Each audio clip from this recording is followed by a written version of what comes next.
Bismillahirrahmanirrahim. Assalamualaikum warahmatullahi wabarakatuh. Alhamdulillahi rabbil alamin, wa ashhadu an la ilaha illallah wahdahu la syarika lahu waliyus salihin, wa ashhadu anna sayyidana wa nabiyyana Muhammadan abdullahi wa rasuluhu as-sadiqul amin. Allahumma salli wa sallim wa barik ala sayyidina Muhammad wa ala alihi wa sahbihi wa man tabi'ahum bi ihsanin ila yaumiddin. Allahumma allimna ma yanfa'una wa anfa'na bima 'allamtana wa zidna ilman wa tuqa. Para jemaah sekalian yang dimuliakan Allah Subhanahu wa taala,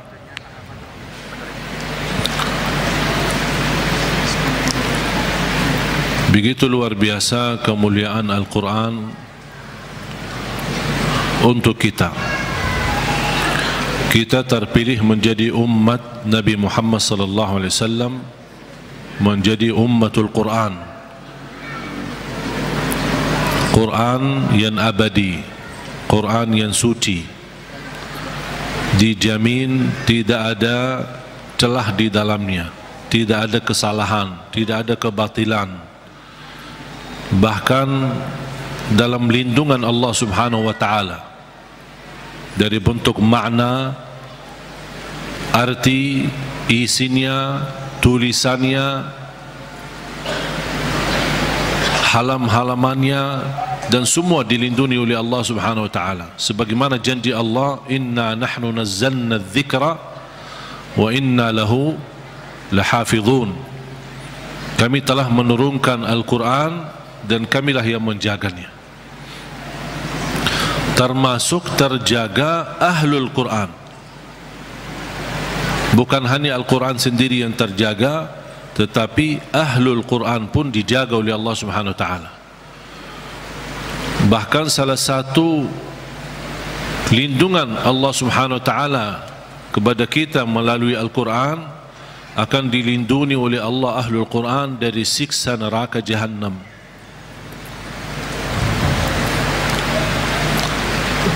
Artinya, kalau ada seorang ahlul Quran tapi masih berlaku dosa maksiat, dan seandainya dihukum oleh Allah untuk masuk neraka sementara, untuk disucikan dan membersihkan dari dosa dan maksiat, neraka pun tidak akan mampu menghanguskan kulitnya dan tidak akan mampu membakar hatinya, karena isinya Al-Quran.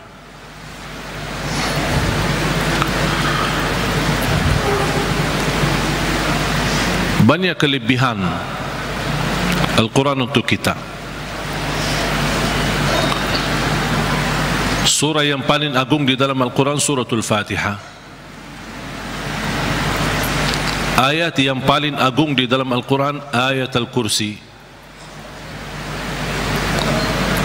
Suratul Fatihah, kalau boleh saya artikan dialog sama Allah, berdialog dengan Allah.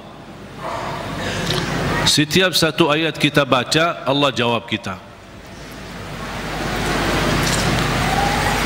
Makanya disunnahkan kalau kita baca suratul Fatihah, jangan disambungkan ayatnya. Setiap ayat berhenti. Sebagaimana dijelaskan oleh Siti Aisyah radhiyallahu anha, karena Rasulullah SAW idza qara'a al-Fatihah kana yufassiruha tafsira. Ketika Rasulullah SAW membaca suratul Fatihah, seperti dia mentafsirkan suratul Fatihah, saking pelan-pelan dan bertahap-tahap membaca ayat-ayatnya suratul Fatihah, menunjukkan beradab sama Allah Subhanahu wa taala, kehormatan, karena dia sedang berdialog dengan Allah melalui bacaan suratul Fatihah. Sebagaimana Rasulullah SAW bersabda di hadis yang diriwayatkan Imam Tirmizi, hadis itu hadis qudsi, qasamtu salata baini wa baina abdi nisfain. Aku telah membagikan salat antaraku dan hambaku, kata Allah, menjadi dua bagian.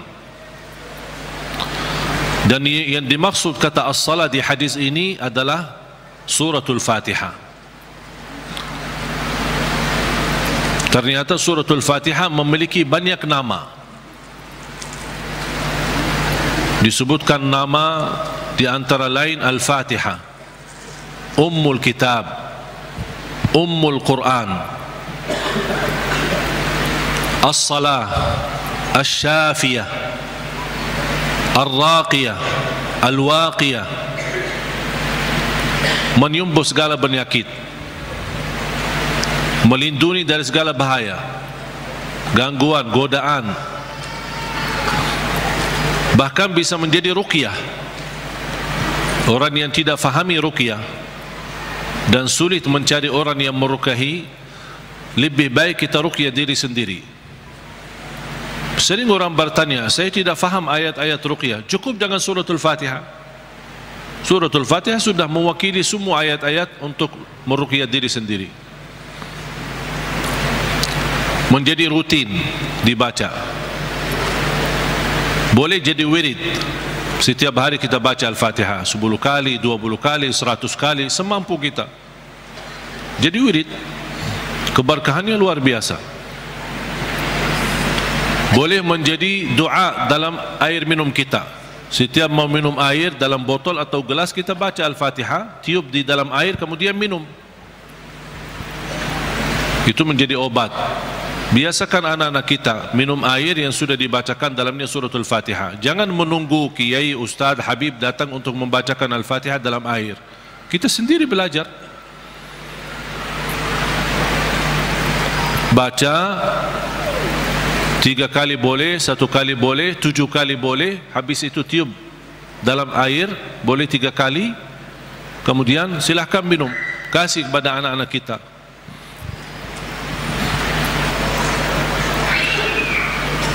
Al-Fatihah sebagai obat menyembuhkan penyakit kita.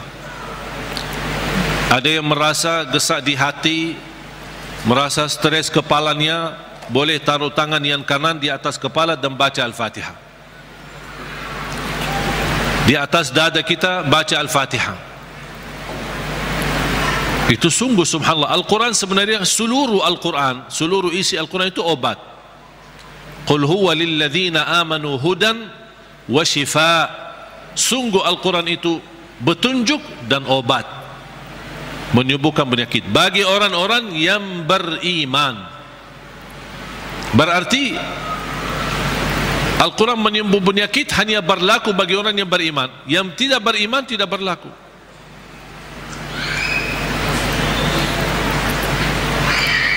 Dan banyak hadis yang menunjukkan Al-Fatihah itu sebagai ruqyah. Sebagaimana hadis Abu Musa Al-Asy'ari radhiyallahu an ketika mengobati seorang kepala kampung yang sambat sakit, kemudian dibacakan Al-Fatihah. Kemudian faka'annama nashita min iqal, sampai dia sembuh seperti tidak pernah sakit sebelumnya. Dan mereka mencerita ketika mereka pulang ke Madinah bertemu Rasulullah SAW, mereka mencerita apa yang terjadi bersama orang kampung. Di antaranya kepala kampung yang sedang sakit, dibacakan Al-Fatihah, dia sembuh. Rasulullah SAW bersabda, wa ma yudrika annaha ruqyah. Dari mana wahai Abu Musa kamu tahu itu ruqyah?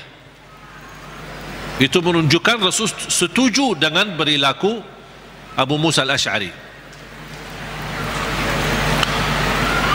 Kembali kepada hadis yang diriwayatkan Imam Tirmizi, hadis yang qudsi, qasamtu as-salata baini wa baina 'abdi nisfain. Aku telah membagikan salat antaraku dan hambaku. Ini Allah yang sedang bicara di hadis qudsi itu. Berarti salah satu nama suratul Fatihah As-Salah namanya. Kenapa dinamakan As-Salah? Karena tidak sah salat kita tanpa suratul Fatihah. Qasamtu as-salata baini wa baina 'abdi nisfain. Aku telah membagikan salat itu antaraku dan hambaku 2 bagian.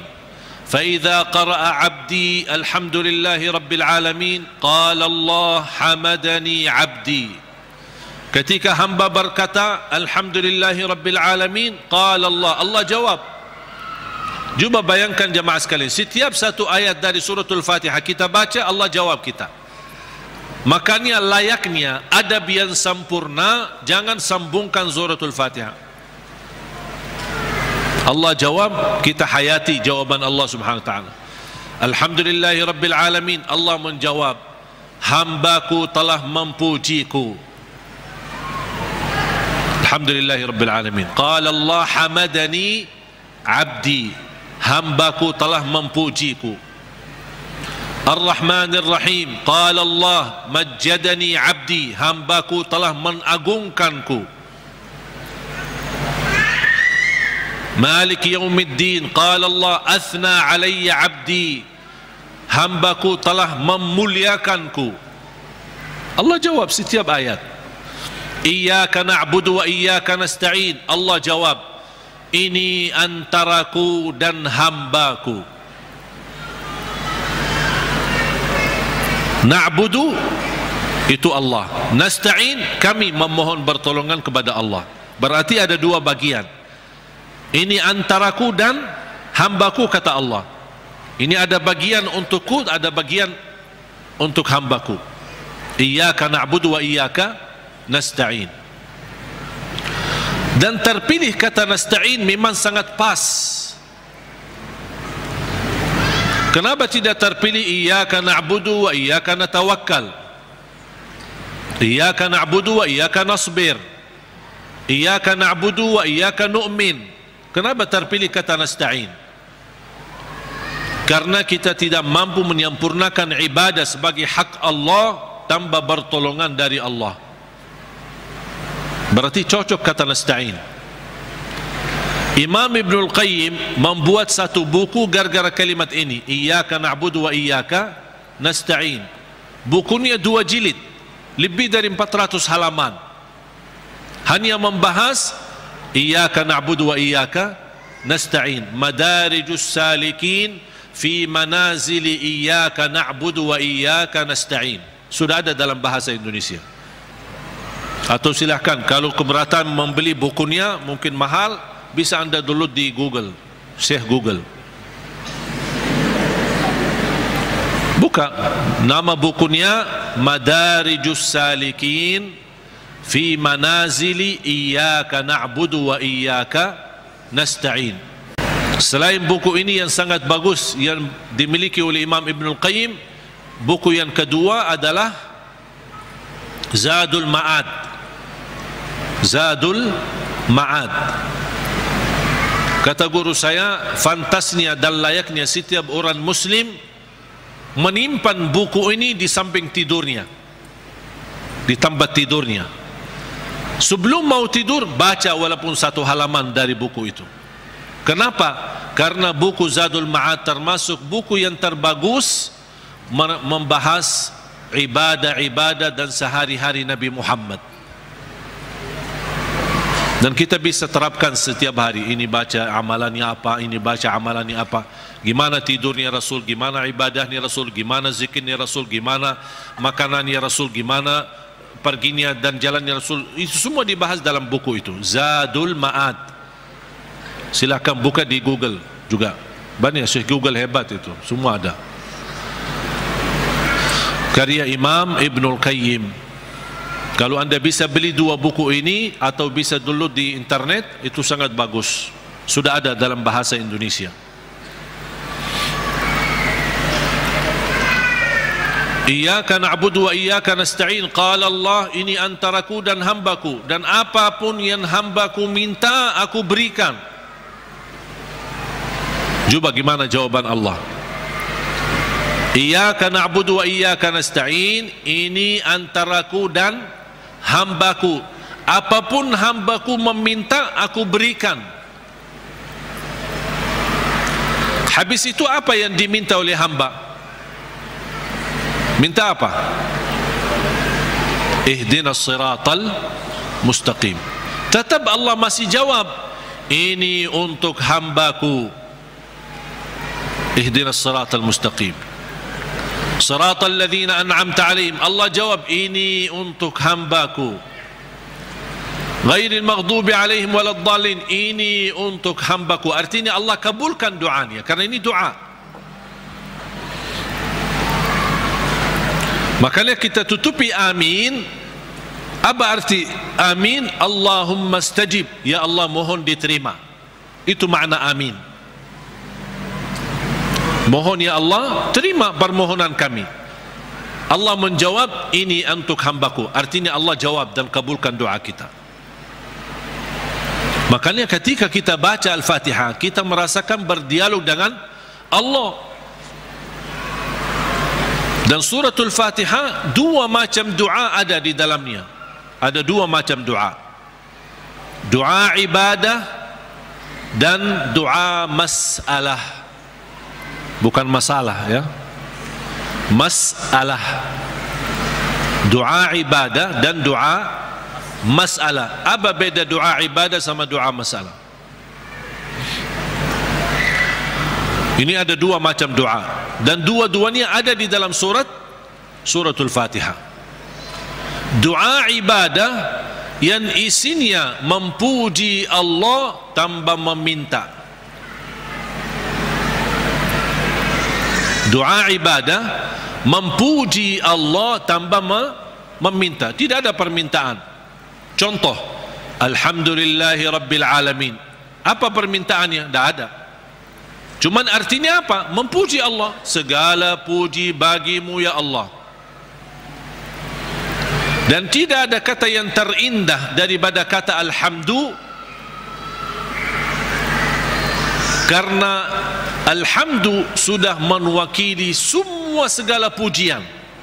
Artinya jamaah sekalian, kalau ada di antara kita yang tidak faham cara yang terbaik memuji Allah, tidak hafal kata-kata yang panjang dan indah, tidak hafal Asmaul Husna, aku ingin memuji Allah, cukup satu kata, Alhamdulillahi Rabbil Alamin, mewakili segala pujian. Makanya kata ini sangat luar biasa. Kalau diartikan dalam bahasa Arab, segala puji bagimu ya Allah, artinya semua pujian bagimu ya Allah, segalanya. Makanya disebut kata itu doa ibadah, karena isinya memuji Allah tapi tidak meminta, tidak meminta apa-apa. Doa yang kedua, doa masalah, yang isinya memohon sesuatu. Memohon sesuatu. Contoh, ihdinas siratal mustaqim. Itu kan ada permintaan. Makanya disebutkan doa masalah. Layaknya setiap kita berdoa diawali dengan doa ibadah, baru masuk kepada doa masalah. Itu adab, tata cara doa. Jangan langsung baru berdoa, ya Allah ampuni ya Allah. Puji dulu. Karena Allah senang mendengar pujian hamba. Allah senang. Buat Allah senang dulu, baru minta. Dan itu sudah dibuktikan oleh suratul Fatihah. Makanya saya selalu berkata, bagi orang awam yang tidak bisa berdoa, tidak mampu doa, tidak hafal doa, atau tidak memfahami bagaimana bisa berdoa, dia cukup membaca Al-Fatihah mewakili semua doa. Karena isinya doa ibadah ada, memuji Allah tanpa meminta, dan juga ada isinya doa masalah. Boleh enggak saya baca Al-Fatihah supaya anak saya mendapatkan hidayah, supaya anak saya disembuhkan oleh Allah, supaya saya dapat jodoh, supaya saya diberikan kemudahan? Doa. Al-Fatihah mewakili semua doa bagi orang yang tidak faham doa atau tidak bisa berdoa. Jadi diawali doa kita dengan ibadah atau doa ibadah yang isinya memuji tanpa meminta, baru masuk ke tahap yang kedua, doa masalah, memohon kepada Allah Subhanahu wa taala. Dan juga tolong jamaah sekalian perhatikan, habis dibacakan Al-Fatihah sampai iyyaka na'budu wa iyyaka nasta'in, belum meminta apa-apa.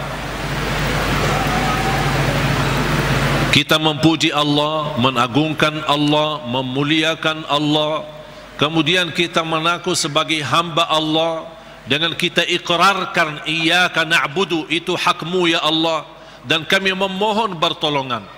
Dan pertama permohonan bertolongan kepada Allah, dan yang terbaik pertolongan yang kita mohonkan kepada Allah adalah minta hidayah kepada jalan yang lurus. Jemaah sekalian, ayat Al-Fatihah disusun itu betul-betul rapi, tidak sembarangan kata-kata yang terpilih, termasuk meminta hidayah. Kalau kita dapat hidayah, segala urusan kita beres. Karena kata ihdinas siratal mustaqim bukan berarti kita memohon hidayah kepada jalan yang lurus dalam hal agama. Itu tidak, bukan hanya itu saja. Tapi ihdinas siratal mustaqim dalam mengurusi rumah tangga, ihdinas siratal mustaqim dalam mendidik anak, ihdinas siratal mustaqim dalam mencari nafkah dan rezeki, ihdinas siratal mustaqim dalam kehidupan kami sehari-hari, ihdinas siratal mustaqim dalam beribadah, ihdinas siratal mustaqim dalam ikhlas, ihdinas siratal mustaqim dalam sabar, ihdinas siratal mustaqim dalam syukur. Semua hal-hal yang kita butuhkan, dunia maupun akhirat, ibadah maupun tidak ibadah, beramal apapun, kita memohon petunjuk hidayah kepada jalan yang lurus. Artinya kita memohon melalui ayat ini, kita berharap segala aktivitas kita bisa mendapatkan yang terbaik di jalan Allah. Ihdinas siratal mustaqim, berilah Allah petunjuk kepada jalan yang lurus, yang terbaik.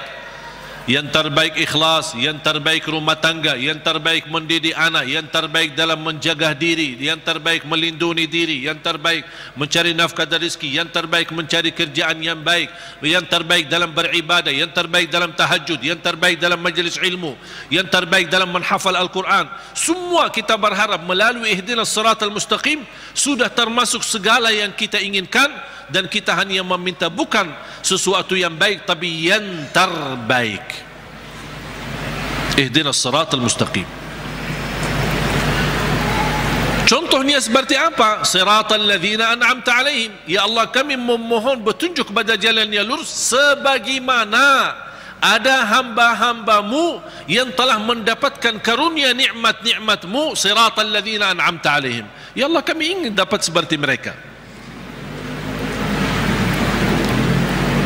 Seperti Sayyidina Abu Bakar, seperti Sayyidina Umar, seperti Sayyidina Utsman, seperti Sayyidina Ali, seperti Siti Khadijah, seperti Siti Aisyah. Kita ingin seperti mereka, siratal ladzina an'amta alaihim. Janganlah ya Allah seperti orang-orang yang dimurkai oleh Allah atau orang yang tersesat. Ghairil maghdubi alaihim waladdallin. Ya Allah, jauhkan, lindungilah kami dari situ, dari hal-hal yang mendapatkan kemurkaanmu. Kami tidak mau. Kami mau sebagaimana hamba-Mu yang telah menerima karunia nikmat-nikmat, siratal ladzina an'amta alaihim. Itu yang kami mau ya Allah. Tapi jangan di jalan orang-orang yang dimurkai Allah dan orang-orang yang tersesat. Apa beda al-maghdubi alaihim waladdallin? Bedanya apa? Orang yang dimurkai Allah sama orang yang tersesat. Orang yang dimurkai Allah yang memiliki kemampuan ilmu tapi tidak menggunakan ilmu untuk mendekatkan diri kepada Allah, sombong. Mereka berilmu tapi sayang sekali ilmu yang mereka dapatkan hanya ingin menunjukkan kelebihan diri, menunjukkan dirinya sebagai orang yang hebat, bukan untuk digunakan untuk mendekatkan diri kepada Allah.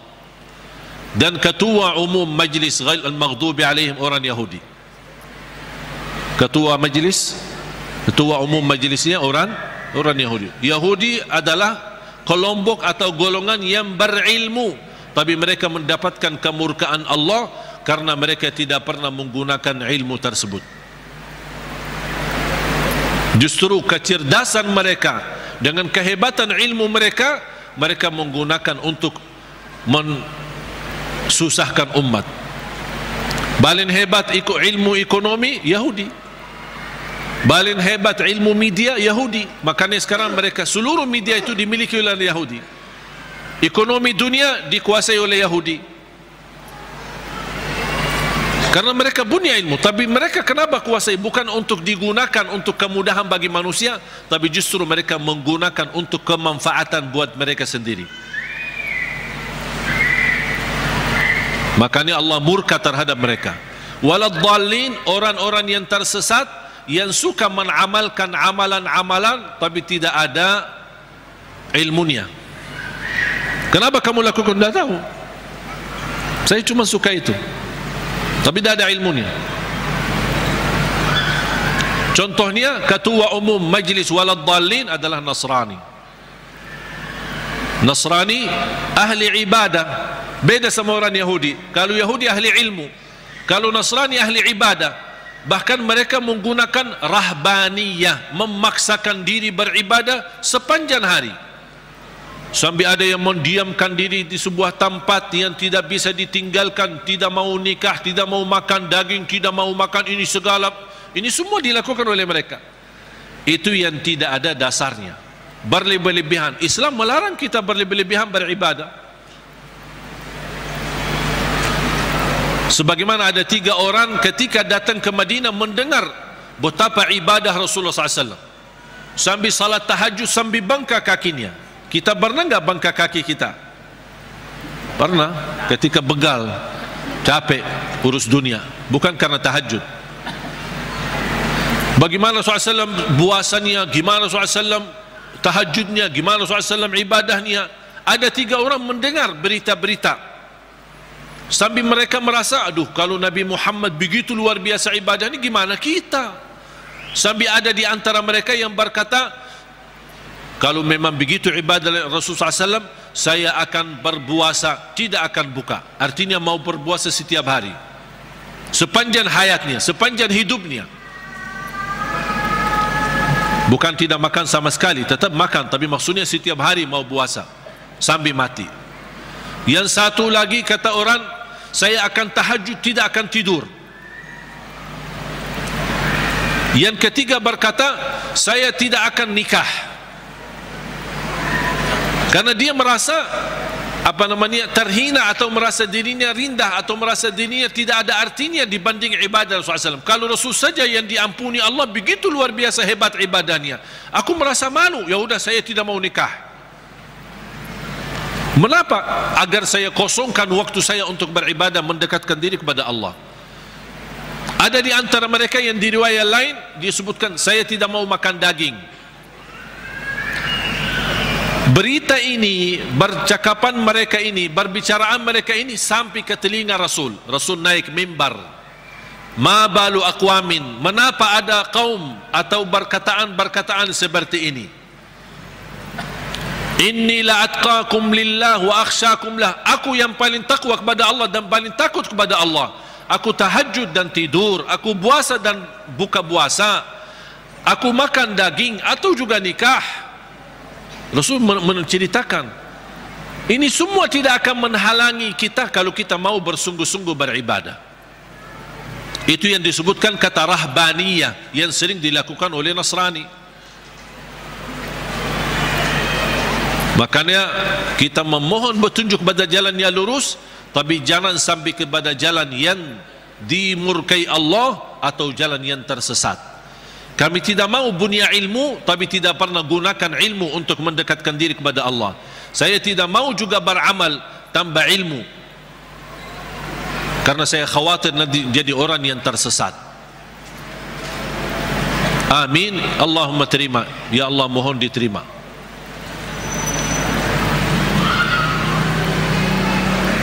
Oleh karena itu jemaah sekalian dimuliakan Allah Subhanahu wa taala, coba betapa mulianya suratul Fatihah.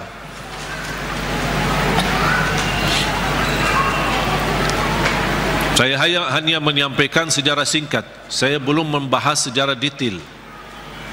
Mulai dari Bismillahirrahmanirrahim, mulai dari Alhamdu, bagaimana, kenapa ada al dan apa arti daripada al, kenapa terpilih Alhamdulillahirrabbilalamin menjadi ayat yang pertama. Ada juga berbeda pendapat Bismillahirrahmanirrahim adalah ayat yang pertama. Makanya kalau sebagian ulama menganggap Bismillahirrahmanirrahim ayat yang pertama, makanya dijahar dalam salatnya. Makanya kita perhatikan rata-rata Al-Quran itu selalu Bismillahirrahmanirrahim. Al-Fatihah ada ayat nomor 1. Dibandingkan Bismillah di surah yang lain tidak ada angka. Betul?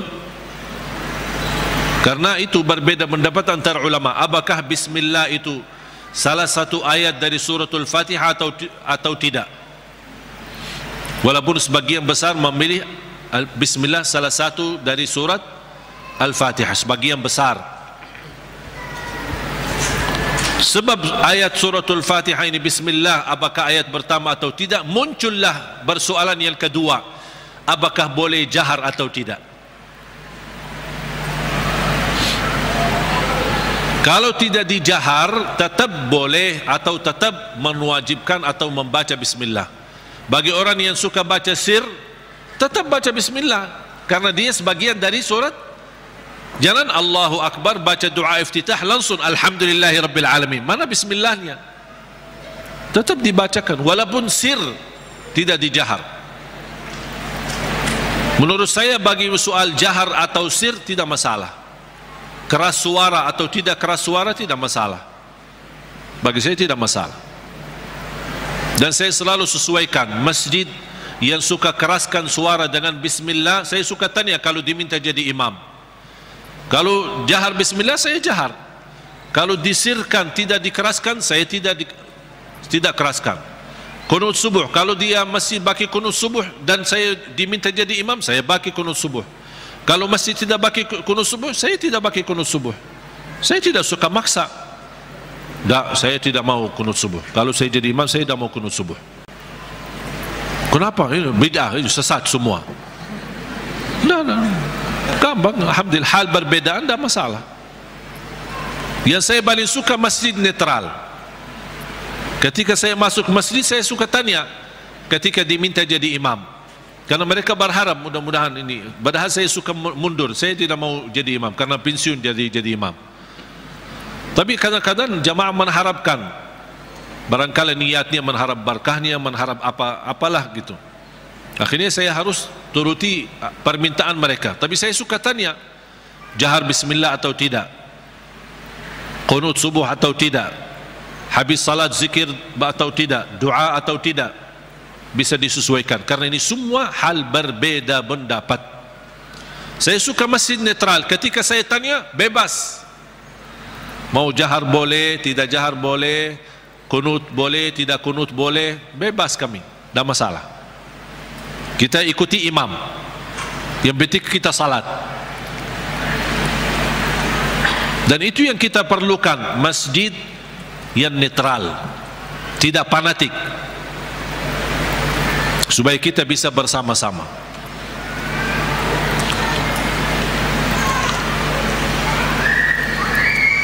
Bismillahirrahmanirrahim. Kalau kita hitungkan Al-Fatihah berapa ayat? Berapa? 7. Itu sudah disepakati. Itu sudah disepakati. 7 ayat. Sekarang gimana kita bisa jelaskan? Kalau Bismillah sebagian dari suratul Fatihah, gimana kalau kita hitungkan ayatnya? Ayo kita mari sama-sama hitung. Bismillahirrahmanirrahim 1, Alhamdulillahi Rabbil Alamin 2, Ar-Rahmanir-Rahim 3, Maliki Yawmiddin 4, Iyyaka na'budu wa iyyaka nasta'in 5, Ihdinas siratal mustaqim 6. Berarti tinggal berapa? 1 ayat. Siratal ladzina an'amta 'alaihim ghairil maghdubi 'alaihim waladdallin. 1. Berarti jadi berapa? 7. Bagi ulama yang pendapat Bismillah tidak sebagian dari suratul Fatihah, tidak dihitung sebagian dari ayat suratul Fatihah, berarti ayo coba kita hitung. Kalau dikeluarkan Bismillah, mari kita hitung ayat pertama apa? Alhamdulillahi Rabbil Alamin 1, terus Ar-Rahmanir-Rahim 2, terus 3, 4, 5.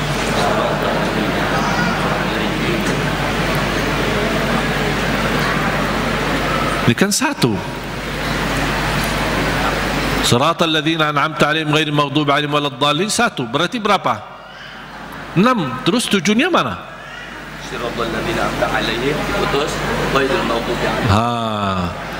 Ulama yang menganggap bismillah tidak sebagian dari ayat suratul Fatihah, siratal ladzina an'amta 'alaihim, stop, 1 ayat.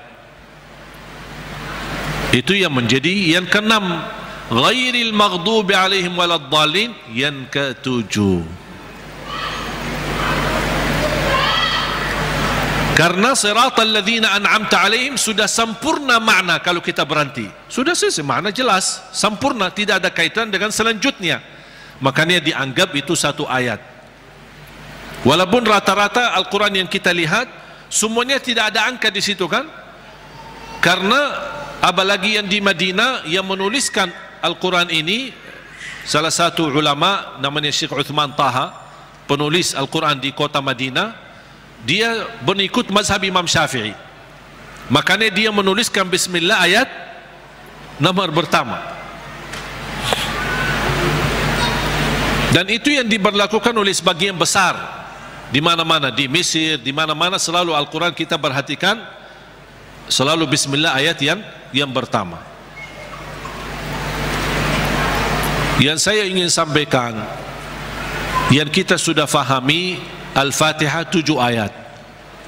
Jahar bismillah, tidak jahar bismillah itu tidak masalah. Yang penting kita bisa memperhatikan bacaan-bacaan kita, khususnya suratul Fatihah. Kalau bisa berlahan-lahan, bertahap-tahap, tidak sambungkan ayatnya, karena kita ingin menhayati, berdialog dengan Allah Subhanahu wa ta'ala. Sudah jelas? Oleh karena itu jamaah sekalian, mari kita sama-sama belajari dalami suratul Fatihah, surah yang paling agung di dalam Al-Quran, surah yang luar biasa, memiliki keistimewaan, memiliki keberkahan yang dahsyat. Jangan kita hanya membaca sampai 17 kali di dalam salat fardu tapi tidak merasakan sedikit apapun dalam hati kita. 17 kali itu minimal, tapi kita tidak merasa apa-apa, seperti ayat-ayat yang lain. Padahal suratul Fatihah ini kalau betul-betul kita bisa fahami dan belajari dan mendalaminya, wallahi bakal nangis saking agungnya dan indahnya suratul Fatihah. Cukup keindahan di dalamnya kita berdialog dengan Allah. Kita hamba yang masih banyak dosa, yang masih kotor, yang tidak banyak kekurangan, yang tidak banyak sempurna, banyak kekurangan ikhlas kita dan banyak kekurangan khusyuk kita. Tapi ketika kita baca Al-Fatihah, Allah masih berkenan menjawab kita di setiap ayat yang kita baca. Oleh karena itu hayati Bismillahirrahmanirrahim dengan artinya dan maknanya yang segitu dalam. Alhamdulillahi Rabbil Alamin, segala puji bagimu ya Allah. Dan Allah menjawab kita, hambaku telah mempujiku. Makanya saya senang ketika baca Al-Fatihah, apalagi kalau lagi sendirian, lebih menikmati. Ketika jadi imam memang terbatasi. Kalau kita ingin berlama-lama baca Al-Fatihah ketika jadi imam, orang takut nanti di belakang fikir kita lupa ayatnya. Alhamdulillahi Rabbil Alamin, Ar-Rahmanir Rahim. Kita kan lagi hayati, jadi bingung kan. Diam sebentar aja langsung dijawab. Saya ingin menhayati, memberi kesempatan Allah menjawab saya agar saya bisa merasakan jawaban Allah. Ar-Rahmanir Rahim, Maliki Yawmiddin, Iyyaka na'budu wa iyyaka nasta'in, Ihdinas siratal mustaqim, Siratal ladzina an'amta 'alaihim ghairil maghdubi 'alaihim waladdallin.